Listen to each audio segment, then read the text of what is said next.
ওবায়দুল কাদের মরে গেছে, জানাজা হবে কোথায় জানেন? আমরা কেউ জানি না। আসলে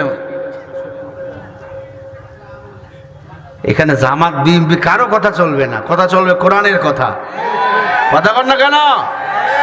জামাত বিএনপি চরমনাই উজানি কোন দলের কথা আমি বলবো না, আমি কথা বলবো কোরআনের কথা। ঠিক কিনা?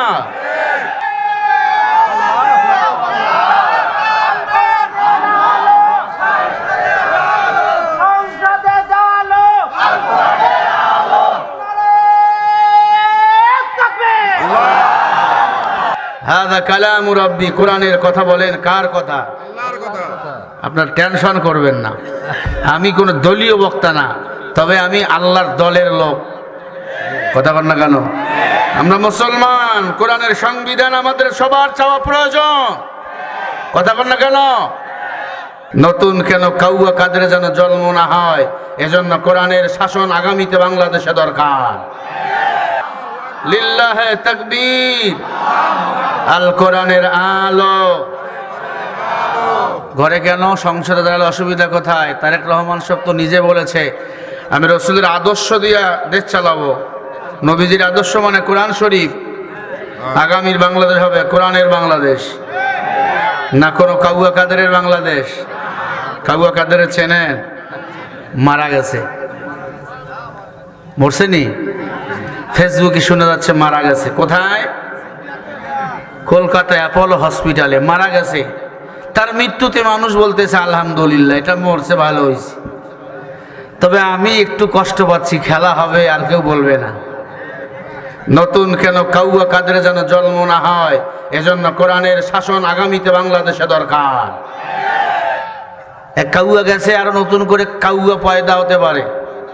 কারণ ক্ষমতা পাইলে মানুষের বউ বাড়ে, টাকা হলে বউ বাড়ে। ক্ষমতা পেলে মানুষের মন মেজাজ ইসলামের বিরুদ্ধে চলে যায়। কত ইজ্জু মান তাশা ওয়া তুযিল্লু মান তাশা, বলেন ইজ্জতের মালিক কে? সম্মানের মালিক কে? ওবায়দুল কাদের মরে গেছে, জানাজা হবে কোথায় জানেন? আমরা কেউ জানি না। আসলে এখানে জামাত বিএনপি কারো কথা চলবে না, কথা চলবে কোরআনের কথা। কথা কর না কেন? জামাত বিএনপি চরমনাই উজানি কোন দলের কথা আমি বলবো না, আমি কথা বলবো কোরআনের কথা। ঠিক কিনা? হাদা কালামু রাব্বি, কোরআনের কথা বলেন। কার কথা? আল্লাহর কথা। আপনার টেনশন করবেন না, আমি কোনো দলীয় বক্তা না, তবে আমি আল্লাহর দলের লোক। কথা বল না কেন? আমরা মুসলমান, কোরআনের সংবিধান আমাদের সবার চাওয়া প্রয়োজন। কথা বল না কেন? কোরআন কার? আল্লাহ। আরো জোরে বলেন কার? আল্লাহ। কোরআনে সব সমস্যার সমাধান আছে না নাই? আরো জোরে কোন আছে না নাই?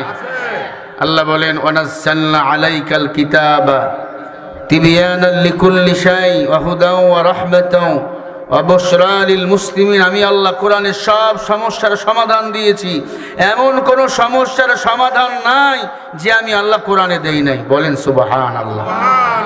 আমরা শান্তিতে নাই, অশান্তিতে জ্বলতেছি। আওয়ামী লীগ, বিএনপি, জামাত, চরমনাই কেউ শান্তি দিতে পারবে না। শান্তি দিতে পারে একমাত্র আল্লাহর কোরআন। জোরে বলো ঠিক কিনা? আমি জামাতেরও বক্তা না, আমি বিএনপিরও বক্তা না, আমি চরমনাইরও বক্তা না, আমি কোরআনের পক্ষে। আমরা কার পক্ষে? হাদা কালামু রাব্বি, কোরআনের কথাগুলো কার কথা? কার? কার আল্লাহর কথার সাথে একমত? দুটো হাত তুলে দেখাও মুসলমানেরা।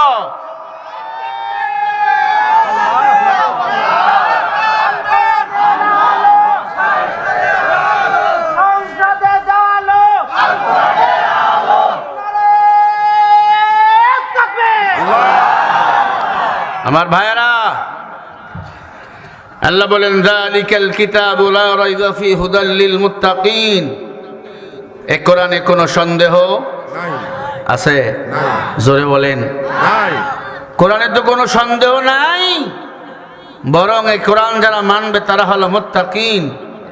আর মুত্তাকিনরা হেদায়েত পাবে আল্লাহর কোরআন থেকে। কোনো বেঈমান কোরআন থেকে হেদায়েত পাবে না। এবং যারা কোরআন মানবে, মুত্তাকিন যারা, তারাই হলো আল্লাহর জান্নাতের মেহমান। ইন্নানিল মুত্তাকিনা মাফাজা হাদাইকা ওয়া আ'নাবা ওয়া কাওয়াইবা আতরাবা ওয়া কা'সান দিহাকা। মুত্তাকিনদের জন্য রয়েছে হেদায়েত, মুত্তাকিনদের জন্য হলো আল্লাহর জান্নাতের পুরস্কার। বলেন সুবহানাল্লাহ। মুত্তাকিনরা দেখা করবে আল্লাহর সাথে, আমাদের রবকে। আল্লাহ। আরো জোরে বলেন রবকে। আল্লাহ। এজন্য আল্লাহ বলেন ইয়া আইয়ুহাল্লাযীনা আমানুত্তাকুল্লাহা ওয়া কুলু কওলান সাদীদা। ইয়া আইয়ুহাল্লাযীনা আমানুত্তাকুল্লাহা ওয়া কুলু কওলান সাদীদা يصلح لكم أعمالكم ويغفر لكم ذنوبكم ومن يطع الله ورسوله فقد فاز فوزا عظيما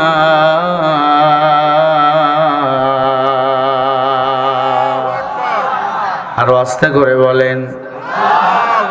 সূরা আযাবের ৭২ নম্বর আয়াতে আল্লাহ বলেন দুনিয়ার মুমিন তোমরা আমি আল্লাহকে ভয় করো, কুলু কওলান সাদীদা জবান দিয়া সত্য বলো, মিথ্যা বলিও না।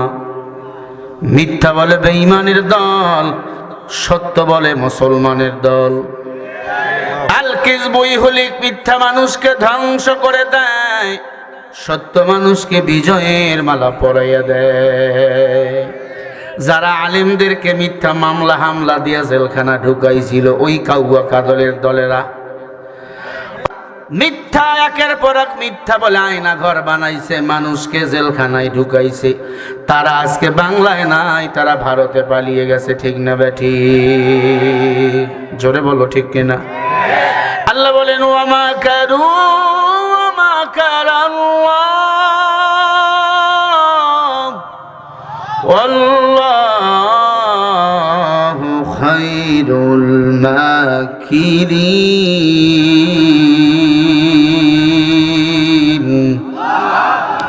সূরা আল ইমরানের ৫৪ নম্বর আয়াত। আল্লাহ বলে দুনিয়ার বেঈমানের দল, তোদের চিন্তা চেতনা যেখান থেকে শেষ, আমি আল্লাহর চিন্তা চেতনা কেবলমাত্র সেখান থেকে শুরু। তোমরা আলেমদেরকে বানাইছিলে রাজাকার, আলেমদেরকে বানাইছিলে স্বৈরাচার। বেগম জিয়াকে দেশ ছাড়া করবা, তারেক রহমানকে দেশে আসতে দিবা না। আল্লাহ বলে তারাই দেশে থাকবে, তোমরা এই দেশে থাকবা না, ওই দিল্লি গিয়া থাকবা। ঠিক না ভাই? ঠিক। কারণ মুমিন ভয় করে কারে বলেন? আরো জোরে বলেন। ইয়া আইয়ুহাল্লাযীনা আমানুত্তাকুল্লাহ ওয়া কুলু কওলান সাদীদা। আমরা এক আল্লাহরে ভয় পাই, জবান দিয়ে সত্য কথা বলি, মিথ্যা কখনো বলি না। মনে রাখবেন আল্লাহ বলেন ইসলিহ লাকুম আ'মালাকুম ওয়া ইয়াগফির লাকুম যুনুবাকুম ওয়া মান ইউতি'িল্লাহা ওয়া রাসূলাহু ফাকাদ ফাযা ফাওজান আযীমা।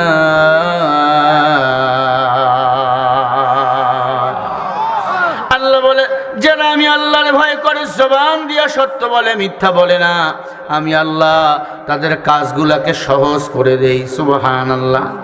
আমি আল্লাহ তাদের পিছনের গুনাহগুলা মাফ করে দিয়া দেই। এবং আমি আল্লাহ রাসূলের তরিকায় যারা জীবন চালায় এরাই হলো পৃথিবীতে সফল। জোরে বলেন সুবহানাল্লাহ।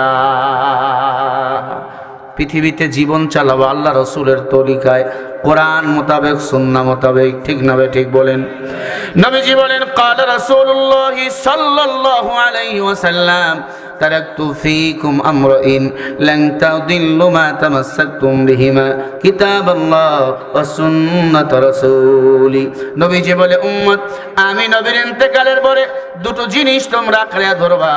এক নম্বরে কিতাবুল্লাহ মানে আল্লাহর কোরআন, দুই নম্বরে সুন্নাত রাসূলি আমি রাসূলের সুন্নাহ। কোরআন সুন্নাহ যারা আঁকড়ে ধরবে আল্লাহর হাবিব বলে তারাই হলো গুণের মানুষ। আর এই গুণের মানুষের দুনিয়াতেও বাদশা, পরকালে হবে এরা বাদশা। যারা জান্নাতে যেতে চান কোরআন ও সুন্নাহ মোতাবেক জীবন চালান, কোরআন